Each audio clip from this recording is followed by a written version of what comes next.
Friday, g'day, Money Waters. Bloody good to be back in the swing, boys. It is. We've got an exciting one, hey? Jonas Benedict Dorling, what have we got for the show today? Mate, we've got some good stuff on the menu. You are going to do a bit of a deep dive because you were very excited last night, flicking us messages at 9 or 10 o'clock. Well, it's not Guys, I've got the trade data. It's a bit of expansion on our great friends at KM1, Cali Metals. Yeah, so we got that in store. More interesting data has transpired. How many times today, JD, have you heard, we've got to get a subscription for broker data? We've got to get a subscription. We need to see the flow of funds, eh? Day trade scans. Yeah, straight on it. And then Trav had me cracking up as well, just flicking through the notes there before. Near the top, he says, I'm going to be concise here. And then he's written about 6 pages of notes. So I won't reveal what that one is, but the money miners can get excited. When you know he hasn't said a word for about 2.5 hours, you know exactly what's going on. He's going bloody balls deep. 100%. We've also got a bit of a quirky one. Tungsten is going to get its debut. I don't think we've spoken about tungsten just yet. No. And then, Matty, you did a bit of a dive on Rex Minerals, who are rattling the tin for $30. Yeah, I went to just cover the raise, but then I may as well just look at what the hell's going on. Why not, mate? And we've got a few thoughts to share about that one and, in general, how companies should be managing their capital. So, let's get into it. First mention of Ryan O'Sullivan for 2024. How good is that? God bless him. It feels good to say off the tongue. Ryan O'Sullivan. Ryan O'Sullivan. So, because you know what, with bloody Hancock prospecting, bloody buying up everything. Mate, I'm fascinated to see how you tie in Hancock and Ryan going around. They're buying up everything in WA. They're going to need drilling at some point. Can you put a price on Ryan? What do you get when you mix Hancock prospecting with Ryan O'Sullivan? Gina Reinhart. Oh, Oh, bloody brilliant. And to facilitate this great potential partnership between Gina and Ryan O'Sullivan, K-Drill been busy, boys, building the new diamond and IC rigs, expanding the fleet. Tell you what, the custom designed. I present to you, Money Mine, it's a custom designed SRAM 685 H rig. Only K-Drill have it. The hydraulic version, repurposed. It's tell you what, the only fleet of K-Drill have the only fleet of custom side mount head and single plane RC rod loaders in Australia. So am I right in saying, Matty, 350 metres of onboard rod capacity on them humdingers? How bloody good's that? So that sounds like to me, more assays, more results, sooner, better, get them to the market. Quicker drilling, safer for the drillers, mate. It's a no-brainer. If your share price is going to go up, it goes up quicker if you get good results. yeah, mate, I follow K-Drill on LinkedIn, and fair to say their LinkedIn promotion is very different to our ads. How's this? At K-Drill, our vision is to be the leading drilling provider in Western Australia, revolutionising the way we drill while fostering a strong connection with the local communities and minimising impact on our environment. So we've never said those words. That's why they get us, because that's an obligatory sort of mission statement they have to put in to make themselves look corporate. Love it. We bring the drillers back down to earth where they bloody belong. And speaking of down to earth, mate. Down to earth and in the earth. Down to earth. Some good guys are down to earth at good old Terra Capital as well. They are. But before we get into them, flick bloody K-Drill a message if you want to bloody get a hold of these custom RC and diamond rigs. Got some ready to go. Terra Capital. Oh, another couple of great friends of the show. What do we got in store for the Terra boys this year? I think we're due for some more interaction. We've still got the Bondi tell-all. That's going to be a bloody rip snorter. Yep. I listened to the interview we did with DK again. Last night. Just to on my cycle into work this morning, I was like, we're going to do some rare earths. We're going to get into the NdPr pretty soon. I reckon he's due for another rehash on what, because the 101 was sensational, but I think with NdPr dropping, bit of a change of state in the market possibly. I reckon DK's due for another chat with us. I want to chat with DK on the potty about how to spot mining frauds. You two, the two most cynical men in Australian mining finance, Trav Ricciardo and Dylan Kelly. Love it. And I reckon Langers is due for another, I guess, a bit of a global uranium update. What's hot? What's not hot? What's yellow? Which companies think they're yellow and they're actually not? Yeah, time to get them back on. Terra Capital, Cheers, natural Terra. resource investing gurus. All right, let's get into it, fellas. Matty. Oh, good old Cali Metals. How bloody good is this? So, look, broker data. How good is it? Love it. Well, you've gotten hold of some broker data, and this is because of course in I've relation to updated yesterday's story. we've got a subscription. We should be a bit more clear. Specifically, what we're talking about is seeing which brokers were on the ends of various trades, which of course comes out a few days after it's actually happened. So you know the trade amounts, like the cross trades aftermarket. A cross is when person A gives person B their shares. Yeah, matching buyer and a seller. Yep. Now, after the first day of trading, head back and listen to our little recap yesterday, I'd recommend. But further context on this, after the first day of trading on the IPO, there were two crosses after. One for, I'll bring them up here, one for 4 million shares on the dot and another for 3.5 million shares. So you look at the broker data here, they were crossed by Bell Potter, the buyer and the seller. And Bell Potter, by the way, who were the joint lead managers for the IPO. Yeah. Now, we can assume, based on what you said yesterday, Trav, the first day, 60% of the trading volume was MinRes. Correct. Yep, first day 59 and then second day 10%. Yeah. So we can I think we can safely assume that MinRes were the buyers of these cross trades, and they notoriously do a lot of their broking with Bell Potter. Bell Potter were the broker for this. I think that's a fair deduction. Yep. Now, I'm also assuming, all these assumptions are assumptions, no accusations, but they are assumptions based on the process of elimination and deduction. Yeah. Now, I would assume that Chris Ellison, under the Wabello Proprietary Limited account with 7 million shares, was not one of these people. Yeah, you would assume that he wouldn't be selling his personal shares to he wouldn't MinRes. be selling on the first day. That would be a worse look. Than Exactly. So we'll scratch that one. Yeah. Now, if you look at the top shareholder registry, we can see here that you've got It's in the top 20. They the upload top 20. When you IPO, you reveal your top 20 shareholders. Yeah, and this is 6 and a bit hours later. So number 4, Warburton Proprietary Limited, 4 million shares. Yeah. Carjo Investments, 3.5 million shares. Mrs. Jennifer Mary Robertson, 3.5 million shares. So, Very interesting. now, unless another shareholder under 5% bought on market that day and ended up with the exact same shareholding amount, putting a very low probability of that, we can assume or that multiple others came together. yes, but we could deduce that the 4 million shares cross was Tim Roberts. He's the son of Multiplex founder John Roberts. He's the number 4 on the list, Warburton Proprietary Limited. And the other 3.5 million cross was either the number 5 on the list, that's the Navitas co-founder Rod Jones under Carjo Investments, or the number 6 with 3.5 million is Mrs. Jennifer Mary Robertson. Now, based on the Google search, I'm pretty bloody sure this is the human rights lawyer, Jennifer Robinson, whose claim to fame is... I don't know this.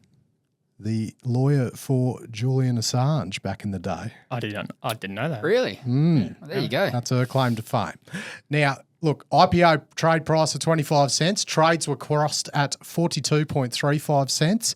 So if my assumptions are correct, now this is a 50-50 one possibly. So either Jennifer Robinson or Rod Jones in 6 hours, 16 minutes and 15 seconds. You're in 25 seconds. Mate, don't spread false information here. No. First one's 15 seconds. Oh, shit. 6 hours, 16 minutes, 15 seconds. Profited $607,250 from an $875,000 investment. And Tim Roberts, assuming he is the 4.5 million, the 4 million shares that were crossed, profited $694,000 from a $1 million investment. He held on to it for another 16 minutes and 25 seconds. So he actually cracked the 6.5 hour mark on day one. Mine is a bit of a brokerage, of course, but look, isn't that some it's crazy activity, you'd say? It's Love you, pretty rare Matty. that, anyone in your top 10 shareholders in an IPO crosses the full amount of holding that they have on day one of trade. That it's like, I don't know if we'll see that one again in our lifetimes. That's for sure. Very, very rare. And it's unreal. And they obviously crossed them before the information come through about the rock chip assay. Yeah, this is results on Monday. Based on the ASX aware response because they received them on the 9th. So, it's a big ballsy move to get rid of them before then, I guess. This is why he loves the broker data. What do you reckon? How good is it? How bloody good is it? Go Western Australia. Love you, Matty. Should we talk about some tungsten then? Tungsten. I'll tell you what I know about tungsten, mate, and that is fuck all. Not very much. Fuck all. I know that tungsten cubes became very popular amongst the Bitcoiner crowd back in like 2021. Tungsten goes in all the tungsten carbide in all the drill bits for mining because it's bloody hard. Yeah. So you're right, and there was a bit about Mr. Sam Bankman-Fried, who built the new offices in the Bahamas, I believe. Got the world's biggest tungsten cube right in front of the office, and I think it's still sort of standing there, given that they all just fleed overnight from the office. That's the one where they were just having all the meth benders and rooting each other, wasn't it? Mate, the silly things you can spend other people's money on. Crazy. That is on a much larger scale than we cover. Absolutely. All right, so we'll give a bit of a 101 on tungsten. So world's hardest metal, that speaks exactly what you're talking about there, Matty. That's why it's used in all these things. It's used in military applications because it's got a very high melting point. It's hard, it's dense. So is diamond not classed as a metal? Because obviously diamond is a hard. Right. Yeah, so tungsten sits right below diamond in terms of hardness. So 106,000 tonnes is the global supply. You got about 25% of that coming from recycled supply. China makes up over 80% of the global supply of the market. So as you'd expect with China being such a big part, it's a pretty opaque market. Yep. You've got a few ASX players. So you got EQR, who we're going to talk about. You got Group 6 Metals. You got Almonte, who have a CDI listed here in Australia. And you've also got TGN. Are they all producers or some of them developers? No, not all producers. So I better start up a tungsten watch list, boys. Mate, I started mine today. W. So the announcement today, EQR, they came out and said they've pretty much completed the acquisition, which they'd previously announced in August for the Barucopado, might be saying that wrong, tungsten operation in Spain. So, mate, tell me about this one, right? A tungsten operation in Spain. So it's pretty interesting, although you can't get that much data because they don't have a JORC compliant research, so they're not actually allowed to give any financial projections. So we're expecting that JORC resource to come out this quarter. Isn't that weird? You don't have a JORC resource, but you're a producing mine? It is a funny one. So the mine restarted in 2019 after a 40-year spell on the sidelines. JORC resources are minor detail these days. Look how much Azure made out without one. Yeah, but they're not mining. They're not mining. Flog it. Like, who makes the decision let's mine without a JORC resource? Anyway. Well, you can have a resource that's just not JORC compliant, just with another mining code. So they're operating at 140 tonnes per month of tungsten concentrate, but I'm pretty keen to get more numbers when that comes to get a bit of a better grasp on where they sit along the cost curve. So the deal is really interesting because you pointed this one out to me, Trav, but Oaktree Capital listed, and that's the Oaktree Capital. They manage, I think from memory, $180 billion, led and founded by Howard Marks, one of the world's most famous investors. So you read every memo, don't you, mate? I read a few. They are normally very, very fascinating reads from a guy who's pretty well versed. And I know you're quite fond of them too, Trav. But it's not often, I've got to say, that we read about Oaktree and a ASX listed mining company. Those things don't normally come hand in hand. So it's interesting to see their relation. It's a bit of a confusing one to sort of tie it in together. There seems to be an intercompany loan between the subsidiary that AQR has bought out for 80 million euros that, they've worded it as confusingly as possible, but it seems to be forgiven. And now Oaktree is investing $25 into EQR. So they're now equity holders, and they're pretty well known for their debt investing. So it's a bit funny to see them come into the equity side. They've also got 78 million options as a bit of a kicker. So the shares they got were at 9 cents. The stock's trading at a bit above 6 cents. And then those options exercisable only slightly higher at 10 cents. So it's a bit of a quirky deal. It's just about finalised. Like I said, first announced in August. It just needs one more condition to sort of get approval, and then we'll see it go from there. But and it also tied in there was Oaktree guaranteeing, I think what we assume was senior lenders for about another 35 million euro from memory. So looks like Oaktree was the subordinated debt. We know that Oaktree does have a specialisation in distressed debt situations. I would guess in this one they've looked to maximise potential value on the table, which has resulted in EQR buying this asset, but Oaktree have taken a massive write-down on their position in the process and ending up having to tip in more money to get some equity. Yeah, I think you're dead right there. So they had 35 million euros of outstanding debt. Of the 25 million bucks that the company's just raised, they're paying 5 million euros equivalent to, take that down to 30 million euros owed, and then Oaktree have sort of guaranteed that debt. Yep. So, JD, just to break you up, mate, and something for the money miners. I reckon you're the man for the job for this, or either of you two, probably not me.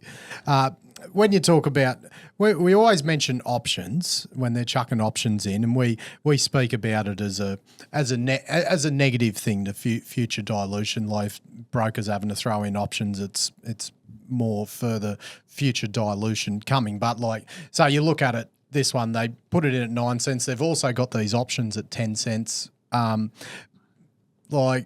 If the beginner with this might look at it and say, look, if it goes up to 10 cents, what's the problem? They put more money in and the share price is going up. But why is it such a negative thing if there is all these options loaded up there?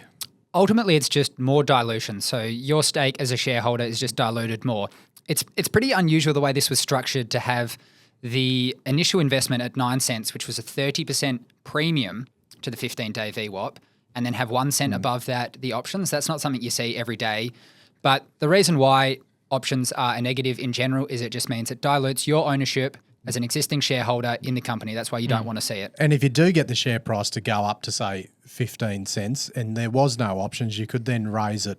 You might be able to raise it 13 cents, but instead you've got all these options locked in at 10 cents, which is really in the favour of the person with the options, but against all the existing shareholders. It's more overhang too if they're in the hands of someone who's not a natural long-term owner of the company, and they might ultimately sell those shares too. Yeah, so the company would get a bit more cash in the door, 78 million shares at 10 cents each. The company's going to get them if they were to exercise them when it gets to that point. But ultimately, why we've seen them in the environment, we're in lately is companies need to incentivize investors to come in. That's why we've seen them so much lately. And in a more buoyant market, you just don't see it as often. So just to round out on EQR, they're now going to be the largest Western tungsten producer. This is a quirky sort of metal that we don't talk about so often, relatively small market, 106,000 tonnes. But it's just going to be interesting to see once the numbers come out, where they sort of sit. I'm sure they're going to be marketing themselves as a pretty strategically placed ex-Chinese developer, a producer rather, of tungsten. And who knows, maybe we'll be talking about it a bit more often in the future. Oh, God, the shit I've learned in this. Unbelievable. And we're going to stick on a theme of niche commodities, JD. And the theme of commodities I know bugger all about. Trav, the maligned was a word I never knew before I started this podcast either. The rare institutional interest in a maligned tin stock. I bet you, can I guess which one it is? Because it's the only tin stock I know. Which one would that be? Is it in Tasmania? It might be. There you go. Well, right. Take it away, big fella. Last week, fellas, I was in here in the studio just doing some renovations, just tidying up, listening to some, cheers for that, by the way. Some podcasts and the likes as I'm, chipping away at some things. And one video that popped up on my feed was this video from Livewire titled "The Number One Stock Picks for 2024." It was a compilation of snippets with 12 institutional investors out in Sydney giving their best stock picks for 2024. And for those that don't know, Livewire, they do a bunch of content with fund managers. They're much more polished than we are. They wear suits, and Maddie doesn't even wear shoes. They don't. Vape on camera either.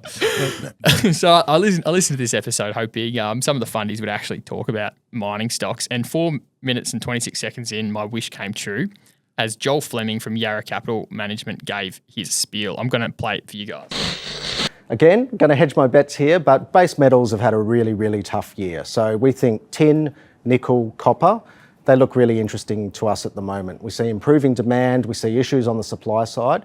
So we'd highlight Metals X in the tin space, London Metals in nickel, and AIC Mines in copper as being really interesting ways to play that base metal recovery. Well, it's 3 names. Appreciate the generosity at this time of year. Good time for giving. If I had to push you for one, which one would it be?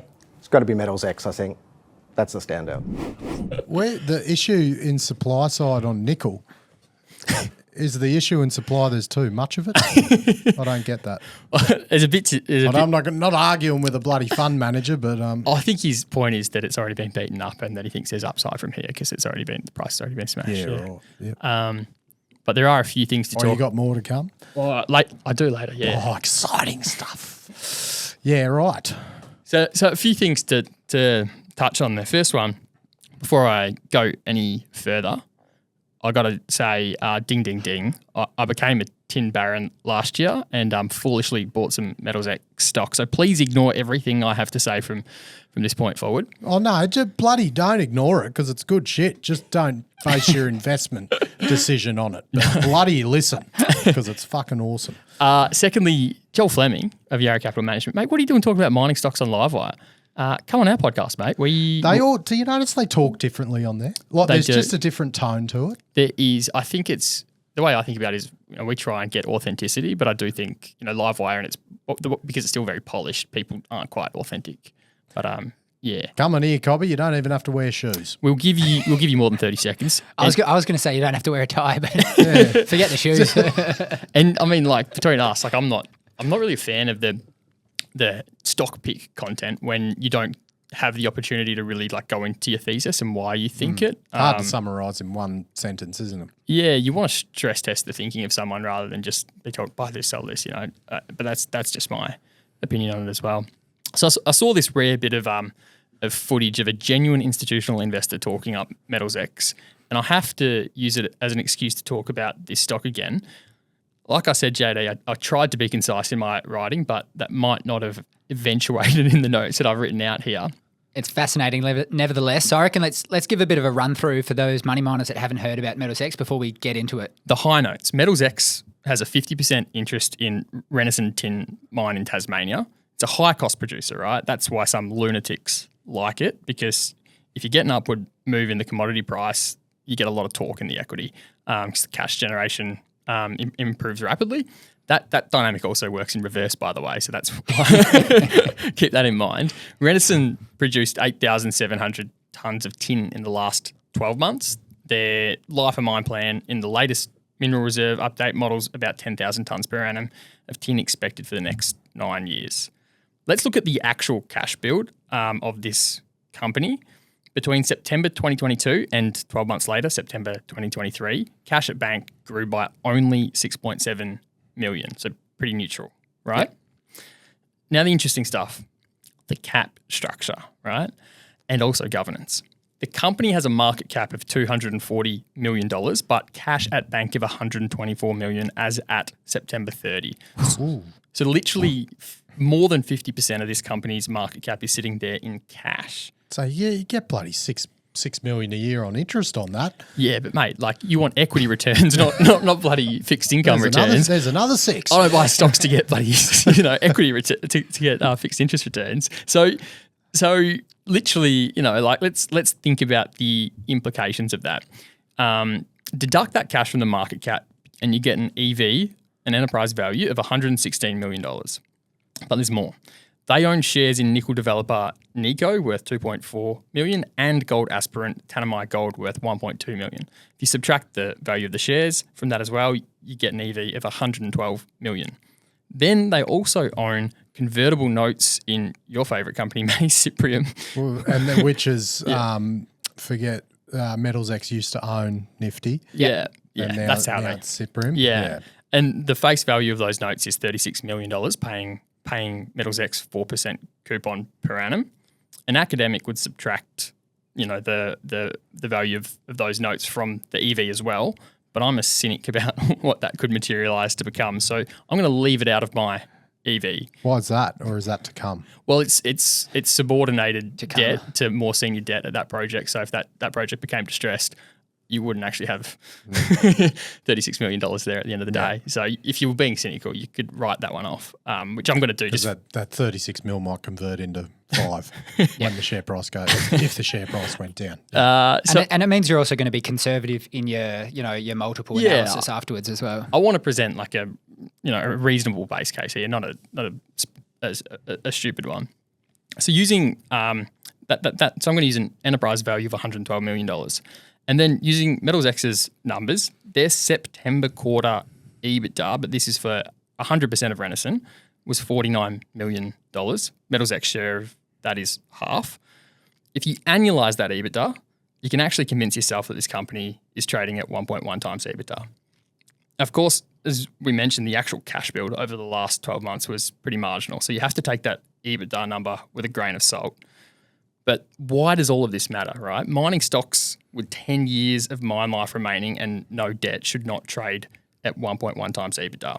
So let's ask the question, why does this stock trade at 1.1 times EBITDA? And I've got 3 reasons, fellas.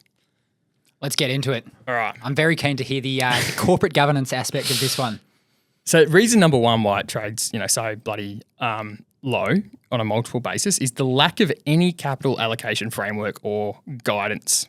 So the EBITDA numbers mean much less if the market doesn't believe that the company will either allocate that effectively or distribute that cash back to shareholders.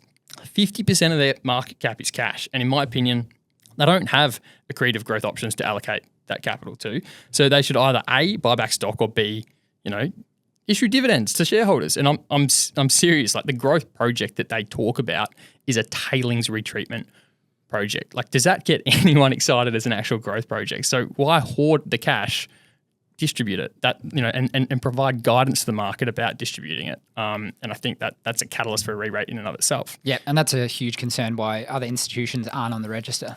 Point number 2, I'm going to argue that the board is captured by the major shareholder, APAC. Now, Metals X... They got the 50%, other 50? No. Oh, no, sorry. Metals X. Who's the other 50% again? It's a Chinese group, yeah. So APAC own 22% of this company, but I'm going to talk about the board of Metals X. Metals X, you see in their investor presentation and materials, they show 3 of the 4 directors of the company with the title independent, non-exec chairman, independent non-exec director, independent non-executive director. And I'm going to challenge that, given the fact that APAC themselves issued a 249D notice to Metals X in June 2020. If you read that 249D notice, look who APAC wanted to replace the board with at that point in time. They wanted to add Mr. Graham White and Mr. Peter Gunsberg to the board of Metals X. Now, this issue of the 249D with the board, it was all resolved before a vote even went to shareholders. They never ended up having the meeting because the board at the time caved and they got a resolution. And what actually happened was 2 of Metals X's 3 directors at the time stood down. APAC got those 2 directors they wanted added to the board, plus they got Brett Smith, who is executive director of APAC. He jumped on the board too. So that board has stayed the same since. So even though Metals X's board supposedly consists of 3 independent directors, 2 of those independent ones got their jobs thanks to APAC's activism in the first place. And then the one that's not classed as independent is literally tied to APAC. So independent's a funny word, eh? I mean, like, the word independent is an interesting one, right? They might be independent for the purposes of compliance with the Corps Act or other regulations, etc. But in my mind, how do I think about this? I think of the human factors around how you got your job, who wanted you to get that job, how did it all come about? And in my mind, I discount that independence based on the circumstances in which they became nominated to the board. Why does it matter that 3 of the 4 directors are there thanks to APAC? Just because APAC is a major shareholder does not mean that their interests are aligned with other shareholders. And this is the point I'm going to try and articulate to the listeners here. APAC is a Hong Kong-listed resource investment entity. They have a handful of strategic investments in both, in like a lot of ASX-listed miners and developers. So take this quote from their own website.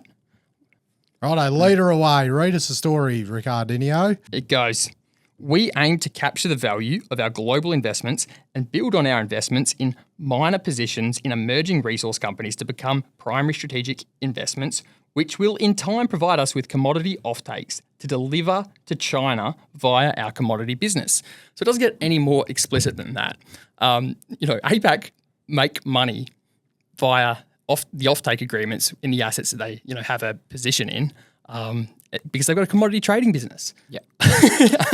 So to spell that out, the off-taker or, the smelters and refiners for base metal companies, their interests aren't always, they're often not aligned with the mining company itself. Mate. So that puts that term independence into real question. Do you think the entity that benefits from the offtake has interests that are perfectly aligned with other shareholders? They're going to say, I want your margin. So Take it. In that circumstance where APAC, likely has an offtake or has an incentive for an offtake with the Renison output, under that circumstance, does it make sense that 3 of the 4 people on that board, is it reasonable that they might have, more alignment with APAC than they do with MetalX? I think the money miners can work out for themselves if that one passes the pub test. And I think that brings me to the last point number 3, and that's overhang from a different shareholder on the register, Old Peak. The second largest shareholder in MetalsX is Old Peak, who, as at June 28th last year, owned 7.62% of MetalsX. This is a fascinating one as well because there was this thesis amongst the tin barons that, once the selling's done, the thing's just going to fly. So, yeah. I mean, it hasn't worked out that way just yet, but... Yeah, and Old Peak, they're a Hong Kong-based hedge fund without much information publicly available to them, and they've been selling down pretty consistently until the latest change of substantial.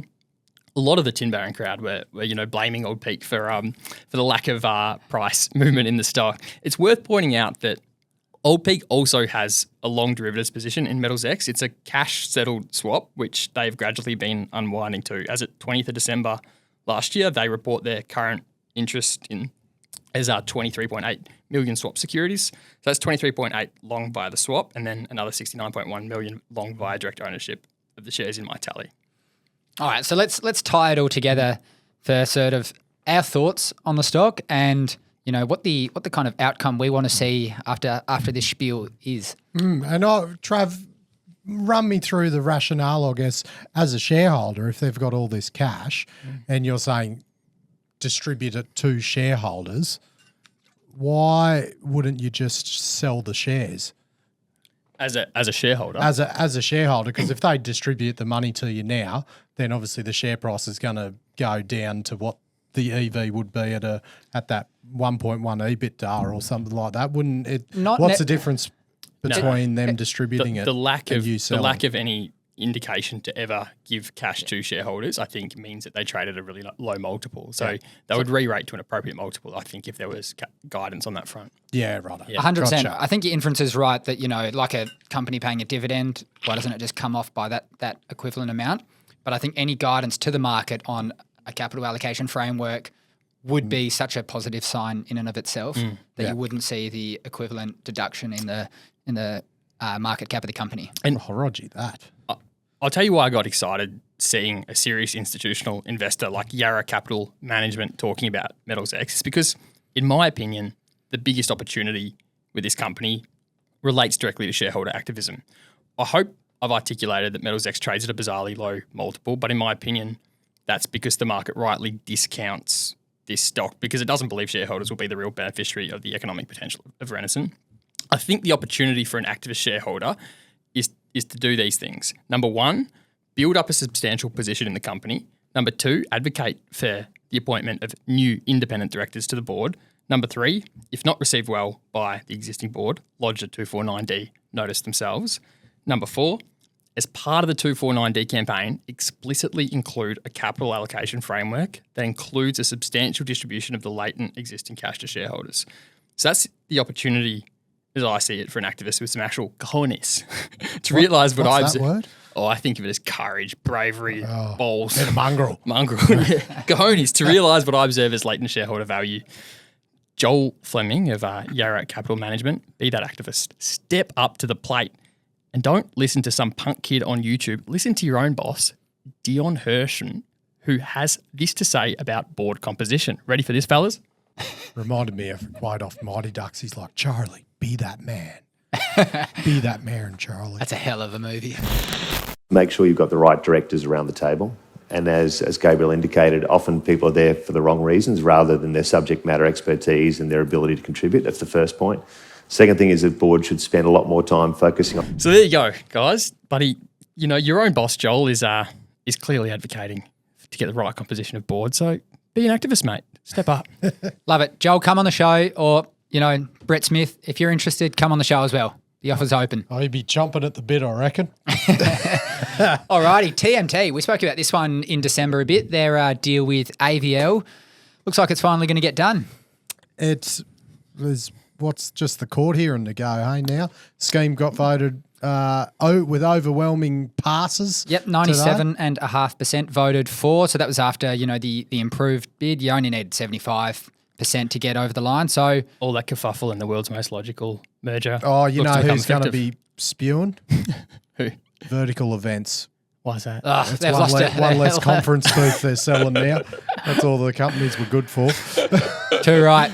And Matty, you did a bit of a dive into Rex rattling the tin. $30 they wanted. A bit of a funky structure. 12 going to an institutional, Indonesian group, Salim Group, and then the rest being via a rights issue to existing shareholders. Yeah, it's one of those big projects with sitting there and going to sit there for a while, chewing up shareholder money to stay afloat in a commodity that is not in favour at the moment and that requires a shitload of capex, and we'll get into it. So Rex have got the Hillside project in South Australia. It's one of those IOCG, big, massive. It's not a porphyry, but it's a IOCG, iron oxide, copper, gold. So fully permitted. Look, 1.9 million tonne of copper, 1.5 million ounces of gold, 20 plus years, 6 million tonne per annum, 42,000 tonnes of copper a year and 30,000 ounces of gold. It sounds sensational. Boys, just pour that into the market. It's been kicking around forever, but Estimated pre-production capex of 854 million in December 2022. So add a bit of mayo on top of that for what it would be in today's dollars. And then the OPEX dollars as well. Look, sharp picture here, big, massive open pit, probably a dream thing. Just dig the bloody thing up and mill it. It'd be bloody sensational. Like, it's one of those 337 million tonne at 0.6% copper and 0.14 grams per tonne gold. So we're talking big scale, but with that comes big capex. Yeah. 114 mil market cap for, you'd say, like a development company. It's pretty juicy. yeah, you can't fund $1 billion on your own with $100 million. Yeah, so and that because they already had the quarterly come out yesterday. The raising announcements come out today. They already had a $8 million placement in August last year at 20 cents. I'll bring up the stock chart. So I think it's trading at it was trading at 18 before this. So. And there was like a 1 for 2 attaching option on that one as well at 30 cents. The good old Oppies, JD. Of that $8 million, $5 million was allocated to Hillside operational readiness, including major mining and processing contracts. Okay, so look, the quarterly come out yesterday, $5. Hence, here's the operational activity from the previous quarter. So rainwater tank testing program, hydrology workshop. That was a workshop was hosted. So it looks like they didn't build a workshop. That's the way I read that. You need to put the coffee and cake on, mate. Yeah. Additional environmental monitoring equipment. That may have cost something. Short listing of solar farm responses. Hosted an annual school site visit. Good community engagement. Can't knock that.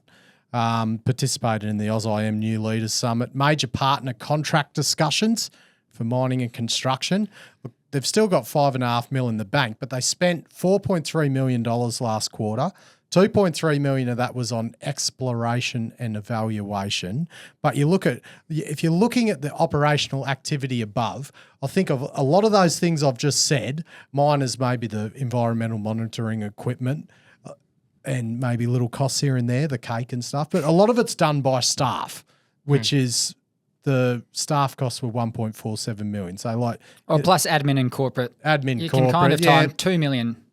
yeah, in a like, but a quarter. lot of that might be offices and leases and things like that. But like the actual staff costs, so a lot of that's manpower. So let's go the hypothetical. It said, right, we've got this business, boys. We're just going to hold this operation. We've got to spend about $8 million a year on it. That's a lot of money. At that run rate, nearly $9 million. Like $9 million a year just to waiting for development. It's a lot of cash when you look at it like that. So, look, they have had a bit of action recent. Like 20th of December, they signed a non-binding letter of intent with Japanese public company Nitetsu to establish a JV to finance, develop, and operate the Hillside project. Matty, they've been running a partnering process on this for ages. I feel like it's been the best part of 9 months. I've been reading stuff in the market and the AFR about the partnering process they're trying to do on this one. A non-binding letter of intent. So like, it pretty much shook a hand that they're not like it's not a done deal. It's not a bloody home run. Would you say it's about the? It's not much after a 9 month partnering process. That's for damn sure. Yeah, but it's not. It's about the lowest form of legal binding something. It's a piece of paper. A letter of intent is not even an NBIO. Is it an MO? It's like an MOU, memorandum of understanding. I think it's probably a bit different. I'm not a lawyer, and that was for Nitetsu to secure a 15% interest initially in Hillside, with the option to later increase to 45%, but that's their interest obligates them to fund their portion of the project costs. So they've intended to approximately fund it with 50% of debt. Jointly procured debt finance facilities secured over the project. So, look, let's talk about today's raising. So, titled Strategic Placement, Strategic, Accelerated Non-Renounceable Entitlement Offer. So, they're raising $29.8 million. They've got a partially underwritten 1-for-6 entitlement offer for the existing shareholders. So you've got this Mac Investment Enterprise, and now this Mac Investment, you'll see at the bottom of the announcement, that's that Salim group. Yeah, I think Droxford. You'd know them from, they're the owners of that Atlantic, which is the Windermere vanadium project that caught fire and ceased operations in 2014 and never got back up and going. It was a massive project and didn't. So that's the first vanadium one that, even though AVL and TMT have done this merger, they wouldn't be the first one to come online. Yeah. And then, so as I said, they've raised in August 20 cents. Now these guys are coming in at 18.5 cents. They've got a entitlement offer at 17 cents to raise another 18 million. It's just it's one of those ones I look at and think, is it appropriate to just continue to raise money and dilute shareholders until the debt funding and JV arrangement has actually in some form of binding situation or it's finalised? Because, look, it's non-binding. Copper prices don't appear to be anywhere near a point that would justify deploying over $1 billion of CapEx on copper in Australia especially. And, look, wouldn't you think companies like this should be just battening down the hatches and trying to preserve cash until there's some indication that this might get funded and built? Because this money they're raising here is like a absolute piss in the ocean compared to the CapEx that is required. Because I can't see them deploying it to, they talk about doing pre-production activities, but you're not going to start deploying that bit of money into CapEx on the project if you know the whole thing's not getting funded. Matty, I think you're dead right. 115 million market cap. They're issuing about $30 million worth of shares. That is massive dilution. You'd be spewing if you're an existing shareholder. That, to me, doesn't scream like a management team behaving like owners and, managing the capital and the ownership appropriately. Because the project has not changed. So when you say you've issued another, 20% of shares, that's just 15 to 20% of that project. You're not going to get the 15% of potential future earnings that you are not going to get a piece of. I'm with you completely. As I understand it, enough work has been done on this project to really drill it out. There's enough and indicated for a partner to make up their mind. It's not like more work needs to be done because it's early stage. This is, as late stage as they get before you build a thing, as far as I'm aware. So 100% with you. You should dilute as little as possible and preserve the option value of the asset, because in a buoyant copper market, this thing gets built, but you don't want to bloody destroy the equity value with too much dilution in the interim. You want to preserve it. And I just think until that point, when it does get built or looks like it could, shareholder money just gets burnt on this working capital. But I would have thought $2 million in staff, admin and corporate costs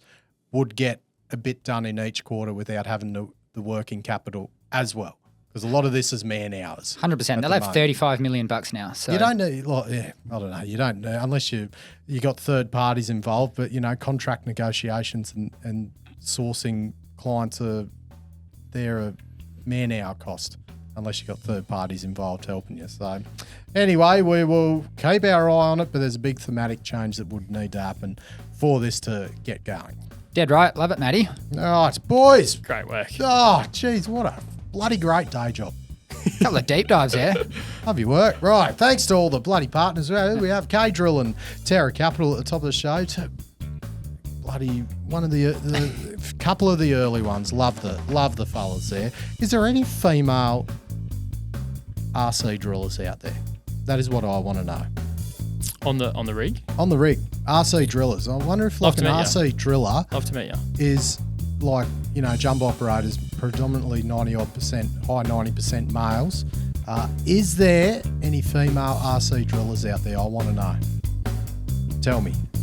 Get in touch. Right. Also, InvestorHub. Give Rory Stein a call for more info on the bloody we like InvestorHub. DSI Underground, McMahon Mining Title Services, Future Proof Consultant, Anytime Exploration Services, KCA Site Services, and Brooks Airways. And to all those ones mentioned, I'm looking forward to talking about yous this week. Hooroo. See you, Money Miners. Hooroo. The information contained in this episode of Money of Mine is of general nature only and does not take into account the objectives, financial situation or needs of any particular person. Before making any investment decision, you should consult with your financial advisor and consider how appropriate the advice is to your objectives, financial situation and needs.